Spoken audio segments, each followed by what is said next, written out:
Hello there. This is Heirs to the Kingdom channel, and we're starting a new book tonight. We're going into Song of Solomon. Now, the Song of Solomon is a little different. These are depicted as, traditional wedding songs that kings and queens would say to each other. Well, these are ones that he kind of wrote up. But the festivities,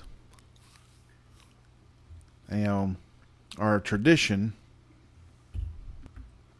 But the traditional wedding celebration, they would include love songs. And that's primarily what this is about. So, this is not really going to be biblical scripture, but these are things of how people were or are supposed to feel about each other. And, so King Solomon wrote some songs and stuff that would be used in such things. Now, these songs, though, these wouldn't have been just for royalty, but it was a tradition for, royal marriages, for them to have vows to each other. Kind of like how we got our wedding system today, where we write vows to each other, or we do marriage vows. So it kind of came from this, starting stuff like this, which we do remember. God says the rule of marriage is simple. It's whatever man takes a woman's virginity, either by choice or force, is her husband. And so that rule has never went away. This isn't stuff that replaced God's ways. It was just stuff kind of added to, but it was not mandatory. But yeah, so these would be things that, you do during courting. You can say to each other during, marriage vows. Many things that these were, because King Solomon is like King David. He is the son of King David, and King David was a musician. And he wrote songs. We call them psalms. Well, that's what the Bible's called, Psalms. These were songs and speeches and stuff like that, or kind of that nature that King David wrote. And he wrote a lot of them. Here, I think there's only 8 songs of Solomon. But yeah, so anyways, that's what these are. So they're not really biblical in nature. And just in the sense that this is the type of love that we're to have for one another. Now, if a woman is betrothed to a man, she is to see him in these ways. Just as the same as I don't know if the man would be betrothed to a woman, because he's normally the one that would pay the virgin's dowry in these times. He's the one that would select his wife. And if the father of the daughter accepted his proposal, then he would be awarded a wife, one of his daughters. So. But remember, God says if a man has a good wife, he's to love, honor, and cherish her, for she is a gift. But nowhere in the Bible does it tell the woman to love her husband. It tells her what she is to desire. So, we're going ahead and jump right on in here. These are pretty straightforward readings. And a little bit of deciphering of words that we don't use today. But, a lot of these I done went through of what they mean. And so I will tell you, because these are kind of written. They're not labeled here in this as the 2-part where it's like he or she, whenever the man or the woman is to be speaking.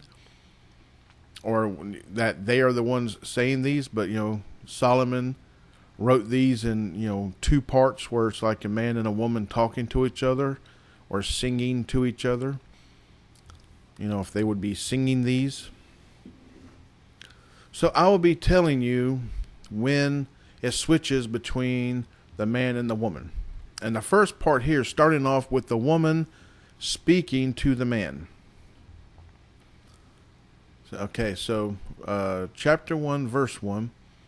The Song of Songs, which is Solomon's. Let him kiss me, the kisses of his mouth, for thy love is better than wine. Because of the savor of thy good ointments, thy name is an ointment poured forth, therefore do the virgins love thee. So we do remember that the ointment stuff is perfumes, which they have the word, I think they have the word fragrance in here as well. But, there are multiple. In America, we pretty much use one word to describe one specific thing. And sometimes we have multiple words that sound the same, but they're spelled differently. But they sound identical, but used in different ways. So this is kind of like in the same way, because ointments were covered more. But, you get the idea. Continue on, verse 4. Draw me, well, in this sense, it would be like take me away. Draw me to something, not actually draw a picture. Draw me, we will run after thee. The king hath brought me into his chambers. We will be glad and rejoice in thee. We will remember thy love more than wine. The upright love thee.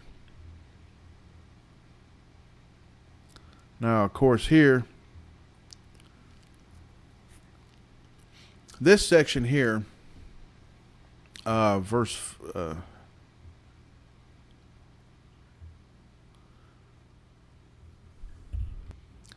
that part where it says, we will remember thy love more than wine, the upright love thee. That was actually supposed to have been said by other people.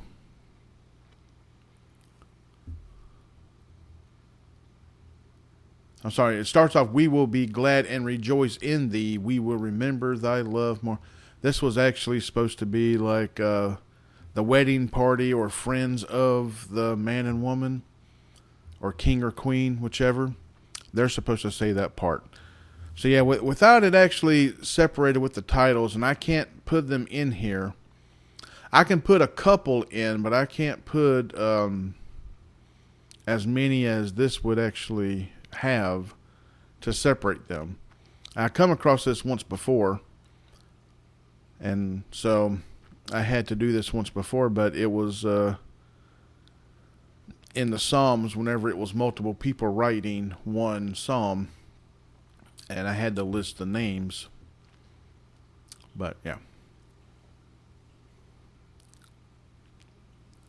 Let's continue on here. This is still,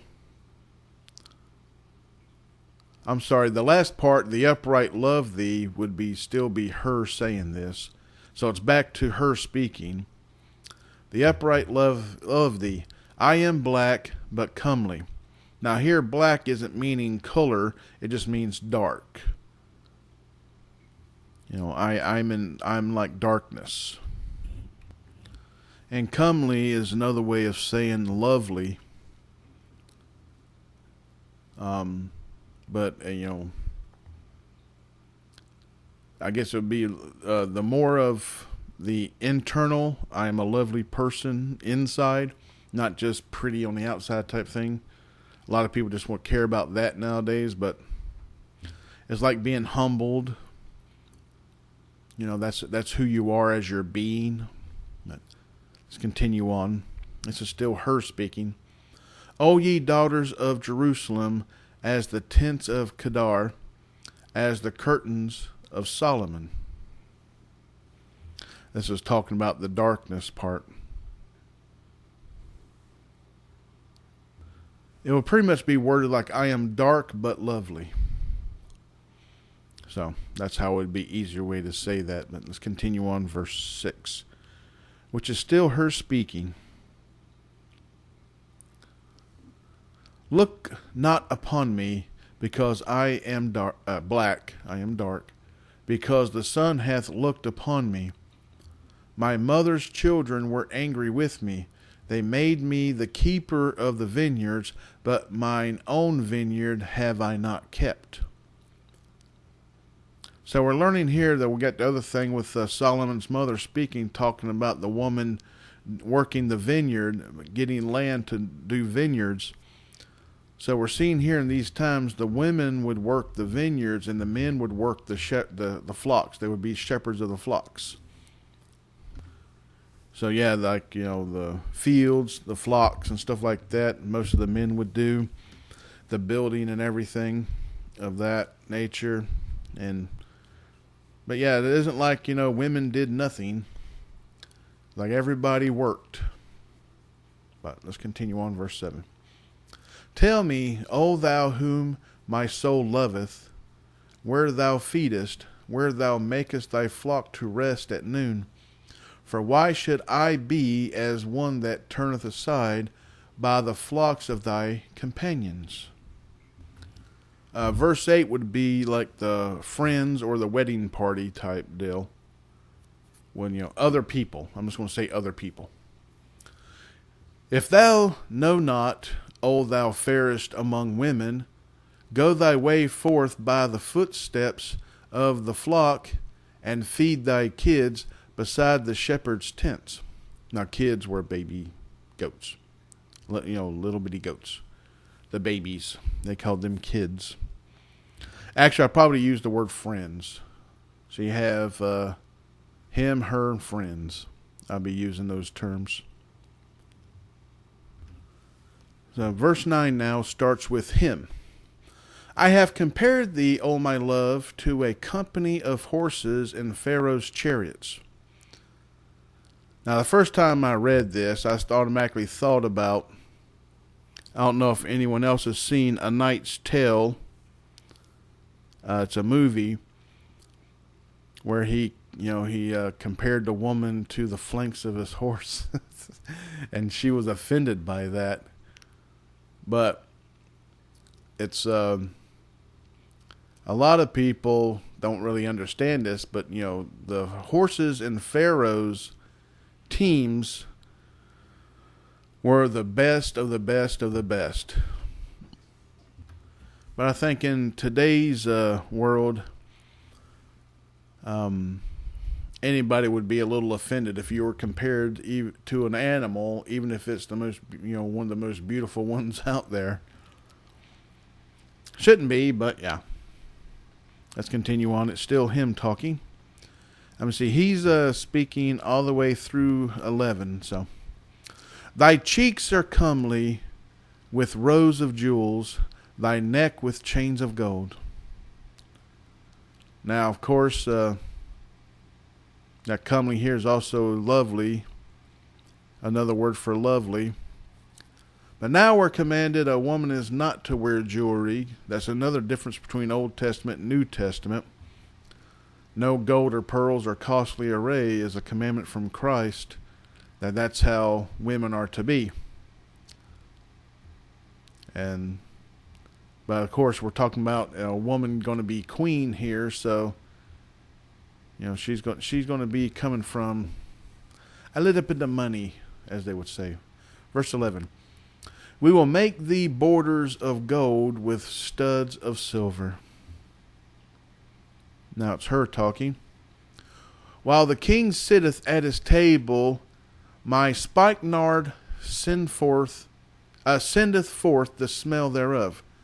Now, a spikenard is another word for perfume. So yeah, it is a little talking about ointments and now spikenard.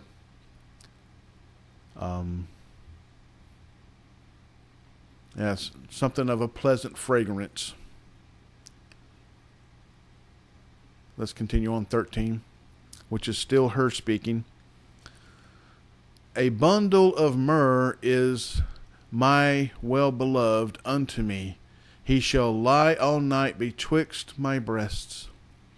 Now, myrrh is described as expensive embalming fluid of something. It's, well, I'm saying like it's a, okay, I'm going to read it here because it's a little bit, it's described as a fragrant gum resin that was used as a perfume in embalming and as an ingredient in the holy anointing oil. So, like when the three wise men brought gifts to the new king when Jesus was born, one of that was myrrh, frankincense and myrrh. And now the myrrh was there for his death. So he was already given the gift to be used for him. You know, it's like the three wise men already knew that he was going to have this happen to his life. Now, that's what its insinuation was. But yeah, so it's like there's a perfume type stuff to be used. It made the embalming fluid. Sorry, I just hit the table. It made the embalming fluid more expensive because it helped prevent smell. So you get the idea of myrrh, if you didn't know. But it's still like, you know, a sweet fragrance. So far we got ointment, spikenard, and myrrh, which are fragrances, but I guess, you know, different types of fragrances. Continue on 14. My beloved is unto me as a cluster of camphire in the vineyards of En-gedi. Now, camphire is also a fragrant flower. Now, why is this? Some people don't really get it. People back in these times, they didn't bathe a lot, so body odor was very common. And so royalty and fancy people, they would have perfumes and stuff that they would put on themselves so they wouldn't stink as bad. Indoor plumbing didn't exist. So it wasn't like you bathed a lot. Soap has not been invented yet. So even if you were in water, you know, it ain't like you got the funk off because they didn't have soap yet. Not from my understanding anyways, but let's continue on here. Now it's him speaking again. Behold, thou art fair, my love. Behold, thou art fair. Thou hast dove's eyes. And it's back to her speaking. Behold, thou art fair, my beloved, yea, pleasant. Also our bed is green. So yeah, when it means like bed is green, that means the same thing as plant life. It's, you know, flourishing and alive. Now 17 is him speaking. The beams of our house are cedar and our rafters of fir. Now, of course, that was the best way to build any home. It would stand for thousands of years because cedar doesn't really rot. I mean, eventually it may, but it has to be in the right conditions. It defers insects. It's a very good, strong hardwood. And fir trees, you know, very stout wood as well. But you get the idea there. We'll go ahead and do, I didn't know if I said at the beginning, we're doing chapters 1 and 2. It should be in the heading. But I said there's only 17 verses in this one as well. So now that we got the gist of it, I'm going to be able to just read through this one without all the discussions and explanations. So starting off, it's her speaking. I am the rose of Sharon and the lily of the valleys. Now, of course, Sharon is a place with the best flower, with the very good smelling flower, very good roses. Roses have a very pleasant scent. There's a lot of this stuff with scent stuff and smells. I've already described why. Now it's him speaking. As the lily among thorns, so is my love among the daughters. Now, of course, daughters here would just mean like, young women. Just like, all men's young daughters. Young women normally weren't betrothed or married. They wouldn't be wives or anything yet. Now it's her speaking. As the apple tree among the trees of the wood, so is my beloved among the sons. I sat down under his shadow with great delight, and his fruit was sweet to my taste. He brought me to the banqueting house, and his banner over me was love. Stay me with flagons, comfort me with apples, for I am sick of love. I ain't saying she's sick of love. She's so much in love, it makes her feel oozy. I didn't really look up flagons, but it's we're going to say it's a pleasant thing. I went ahead and looked that up real quickly. Another thing has come up saying pretty much raisins. So they were already dehydrating grapes and to use them later, to eat them later. So raisins are good and healthy for you too. All it is a dehydrated grape. So yeah, flagons would be a form of grape. Continue on 6. His left hand is under my head, and his right hand doth embrace me. I charge you, O ye daughters of Jerusalem, by the roes and by the hinds of the field, that ye stir not up nor awake my love till he please. The voice of my beloved, behold, he cometh leaping upon the mountains, skipping upon the hills. My beloved is like a roe or a young hart. Behold, he standeth behind our wall. He looketh forth as the windows, showing himself through the lattice. My beloved spake and said unto me, Rise up, my love, my fair one, and come away. For lo, the winter is past, the rain is over and gone. The flowers appear on the earth, the time of the singing of birds is come, and the voice of the turtle is heard in our land. The fig tree putteth forth her green figs, and the vines with the tender grape give a good smell. Arise, my love, my fair one, and come away. Now, 14 is him speaking. O my dove, that art in the clefts of the rock, in the secret places of the stairs, let me see thy countenance, let me hear thy voice, for sweet is thy voice, and thy countenance is comely. Take us the foxes, the little foxes that spoil the vines, for our vines have tender grapes.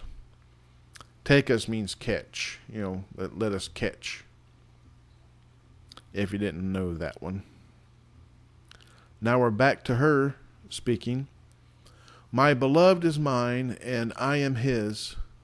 He feedeth among the lilies.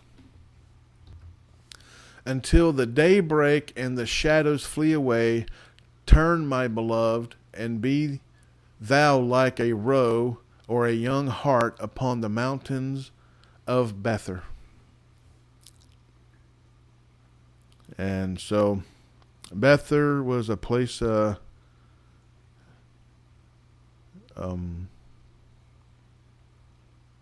guess, rugged hills. A roe would have been like a gazelle, and a young hart would have been like a stag. Upon the mountains, it's a place of rugged hills. It's another animal. I guess it would be something like a mountain goat.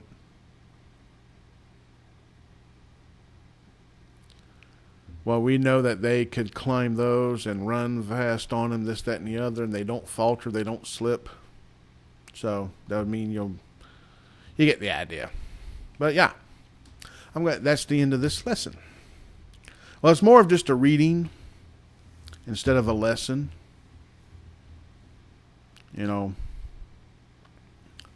I said, it wasn't really the thing we mostly get from this is words mean nothing in today's culture because people lie all the time. And these times, if you were caught lying, you would be stoned to death. So people meant what they said. And they didn't say it if they didn't mean it, because it would be lying. And we're not to lie. It's part of the 10 Commandments. That's bearing false witness. False witness about yourself, about your feelings, or about someone else.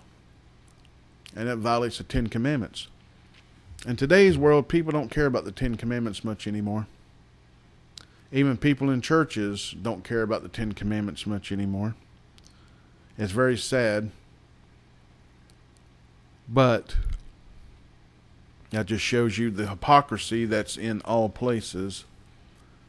But nevertheless, God wants us to love one another in these matters. And we should. A wife should feel this way about her husband. And a husband should be able to feel this way about his wife. You're supposed to be very important to one another.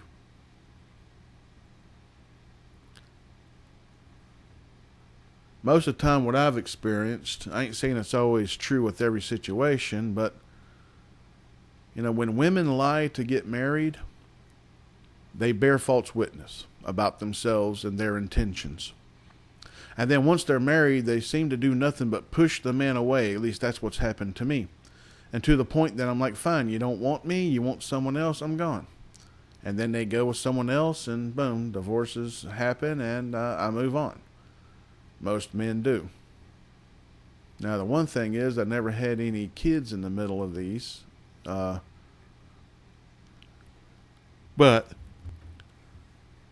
it does make it easier to start over.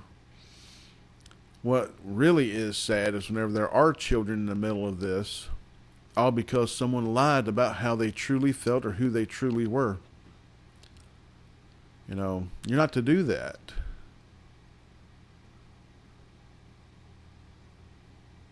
You're supposed to be honest about who you are. I feel deeply inside that we would have far less divorces in this country if people were just honest about who they are and their intentions.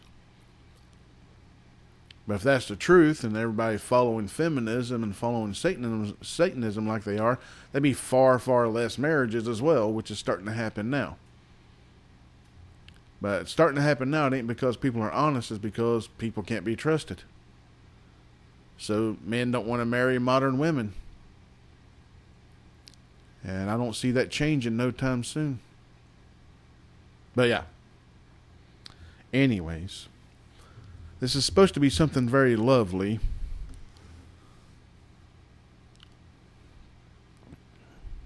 And like I said, this is how we're supposed to kind of feel about each other for a married couple. But either or, like I said, this is mostly, there's 8 of these. I think I'm going to be able to do 2 a day. So we got 4 days of this. And because it is part of the Bible. And I'm not going to skip anything. We already know why. But I hope you enjoyed this lesson. And I'm pretty sure that the rest of them go in that way. It's been a long time since I actually read Song of Solomon. But, It's not hard to understand the words once you learn to decipher them more and understand what each thing means. And like I've already talked about, there's some things I just never looked up the meaning of. I didn't think it was that important until I actually looked up the meaning of them. I'm like, oh, okay. That's how we're to study the Bible. If we want to know it better, we have to study it. But like I said, I'm going to go ahead and end this lesson here. So remember to pray. Still got to pray for the people out west in California. The fires have spreaded. I think there's 3 major areas that, have caught fire. And it's spreading. I think the winds have died down some to where the helicopters and aircraft can bring in like the buckets of water and stuff like that to dump on the areas and hopefully start putting it out some. Because they don't have any water. Yeah, because it's like, it was originally a desert in that area.